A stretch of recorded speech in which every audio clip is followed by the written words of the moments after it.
अर्जुन युद्ध के मैदान में अपने ही बंधु बांधवों को देखकर मोहग्रस्त हो जाते हैं। वो कर्तव्य और रिश्तों के बीच उलझ जाते हैं और युद्ध करने से इनकार कर देते हैं। तब भगवान कृष्ण उनके सारथी और मार्गदर्शक के रूप में उन्हें जीवन के गहन सत्य का उपदेश देते हैं, जो हमें कठिन परिस्थितियों में भी स्थिर और प्रसन्न रहने का मार्ग दिखाता है। 1.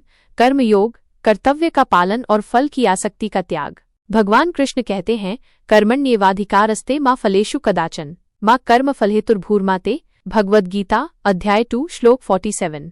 अर्थात तुम्हारा अधिकार केवल कर्म करने में है, उसके फलों में कभी नहीं। इसलिए कर्म के फल का हेतु मत बनो और अकर्म में भी तुम्हारी आसक्ति न हो। कठिन समय में जब परिस्थितियां हमारे अनुकूल नहीं होती तो हम अक्सर निराश और निष्क्रिय हो जाते हैं। भगवान कृष्ण हमें सिखाते हैं कि हमें अपने कर्तव्य का पालन करते रहना चाहिए, बिना फल की चिंता किए। हमारा ध्यान केवल कर्म पर होना चाहिए, कर्म के परिणाम पर नहीं। जब हम अपना सर्वश्रेष्ठ प्रयास करते हैं और परिणाम को ईश्वर पर छोड़ देते हैं तो हम चिंता और निराशा से मुक्त हो सकते हैं। कठिन समय में हमारा कर्तव्य हो सकता है धैर्य रखना, सकारात्मक रहना, दूसरों की मदद करना या अपनी परिस्थितियों को बेहतर बनाने के लिए प्रयास करना।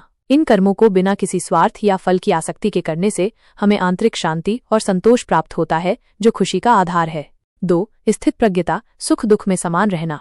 भगवान कृष्ण एक स्थित प्रज्ञ व्यक्ति के लक्षणों का वर्णन करते हुए कहते हैं, दुखेष्वनुद्विग्नमनाः सुखेषु विगतस्पृहः वीतरागभयक्रोधः स्थितधीर्मुनिरुच्यते। भगवद गीता अध्याय 2 श्लोक 56। अर्थात जिसका मन दुखों में विचलित नहीं होता, सुखों में जिसकी कोई लालसा नहीं है और जो राग भय और क्रोध से मुक्त है, ऐसा मुनि स्थिर बुद्धि वाला कहा जाता है।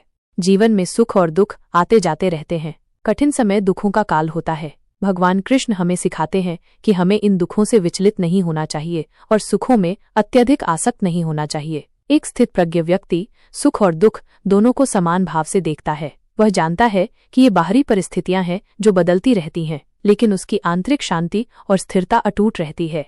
कठिन समय में हमें अपनी भावनाओं पर नियंत्रण रखना सीखना चाहिए। दुख या निराशा महसूस करना स्वाभाविक है, लेकिन हमें उन्हें अपने ऊपर हावी नहीं होने देना चाहिए। हमें ये याद रखना चाहिए कि ये समय भी बीत जाएगा और हमें धैर्य और संतुलन बनाए रखना चाहिए।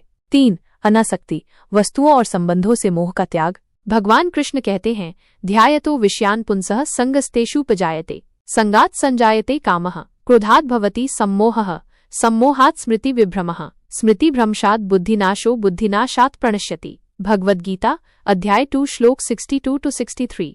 अर्थात विषयों का चिंतन करने वाले पुरुष की उनमें आसक्ति हो जाती है। आसक्ति से कामना उत्पन्न होती है, कामना से क्रोध उत्पन्न होता है, क्रोध से सम्मोह होता है, सम्मोह से स्मृति भ्रष्ट हो जाती है, स्मृति भ्रष्ट होने से बुद्धि नष्ट हो जाती है और बुद्धि नष्ट होने से वह पुरुष पतित हो जाता है। कठिन समय अक्सर उन चीजों या लोगों के खोने से जुड़ा होता है जिनसे हम अत्यधिक आसक्त होते हैं। भगवान कृष्ण हमें सिखाते हैं कि हमें किसी भी चीज से अत्यधिक मोह नहीं रखना चाहिए, क्योंकि सभी भौतिक चीजें और संबंध अस्थायी हैं। जब हम अनासक्त भाव से जीवन जीते हैं तो हानि या परिवर्तन हमें उतना दुखी नहीं करते। कठिन समय में हमें ये समझना चाहिए कि जो कुछ भी हमारे पास है वो एक दिन हमसे अलग हो जाएगा। इस सत्य को स्वीकार करने से हम दुख और निराशा से बच सकते हैं और वर्तमान क्षण में खुश रह सकते हैं। 4. ईश्वर पर विश्वास और समर्पण। भगवान कृष्ण अर्जुन को अपने विराट रूप का दर्शन कराते हैं और उसे ये समझाते हैं कि वे ही सभी कारणों के परम कारण हैं। वे कहते हैं, सर्वस्य चाहन हृदि सन्निविष्टो मत्तः स्मृतिर्ज्ञानम पोहनम च। भगवद गीता अध्याय 15 श्लोक 15। अर्थात मैं ही सभी प्राणियों के हृदय में स्थित हूँ, मुझसे ही स्मृति, ज्ञान और विस्मृति होती है। कठिन समय में जब हमें कोई रास्ता नहीं दिखता तो ईश्वर पर विश्वास और समर्पण ही हमें सहारा देता है। ये विश्वास कि एक दिव्य शक्ति है जो सब कुछ देख रही है और हमारे भले के लिए काम कर रही है, हमें शांति और आशा प्रदान करता है। जब हम अपने आप को ईश्वर के चरणों में समर्पित कर देते हैं तो हम अपनी चिंताओं और बोझ को कम कर देते हैं और आंतरिक शक्ति का अनुभव करते हैं। कठिन समय में प्रार्थना, ध्यान और आध्यात्मिक अभ्यास हमें ईश्वर से जुड़ने और उनकी कृपा का अनुभव करने में मदद कर सकते हैं। ये विश्वास हमें ये जानने में मदद करता है कि हम अकेले नहीं हैं और इस कठिन समय से भी निकल जाएंगे। 5. वर्तमान में जीना। भगवान कृष्ण कहते हैं, भूतं चैव भविष्यच्च वर्तमानाश्च ये प्रजाः। भगवद गीता अध्याय 7 श्लोक 26। अर्थात हे अर्जुन, मैं भूत, वर्तमान और भविष्य के सभी प्राणियों को जानता हूँ, परंतु मुझे कोई नहीं जानता। अक्सर कठिन समय में हम या तो अपने अतीत के दुखों में खोए रहते हैं या भविष्य की चिंताओं से परेशान होते हैं। भगवान कृष्ण हमें सिखाते हैं कि हमें वर्तमान क्षण में जीना चाहिए। भूतकाल बीत चुका है और भविष्य अनिश्चित है। हमारे पास केवल वर्तमान है और हमें इसी में अपना सर्वश्रेष्ठ प्रयास करना चाहिए और खुश रहना चाहिए। कठिन समय में हमें हर पल की सराहना करना सीखना चाहिए। छोटी छोटी खुशियों को ढूंढना और उनका आनंद लेना महत्वपूर्ण है। वर्तमान में ध्यान केंद्रित करने से हम चिंता और तनाव से मुक्त हो सकते हैं और आंतरिक शांति का अनुभव कर सकते हैं। 6. दूसरों के प्रति करुणा और सहानुभूति। भगवान कृष्ण हमें ये भी सिखाते हैं कि हमें दूसरों के प्रति करुणा और सहानुभूति रखनी चाहिए। जब हम दूसरों के दुखों को समझते हैं और उनकी मदद करने का प्रयास करते हैं तो हमें आंतरिक संतोष और खुशी मिलती है। कठिन समय में दूसरों की मदद करना न केवल उन्हें सहारा देता है बल्कि हमें भी सकारात्मक और जुड़ा हुआ महसूस कराता है। 7. परिवर्तन की स्वीकृति।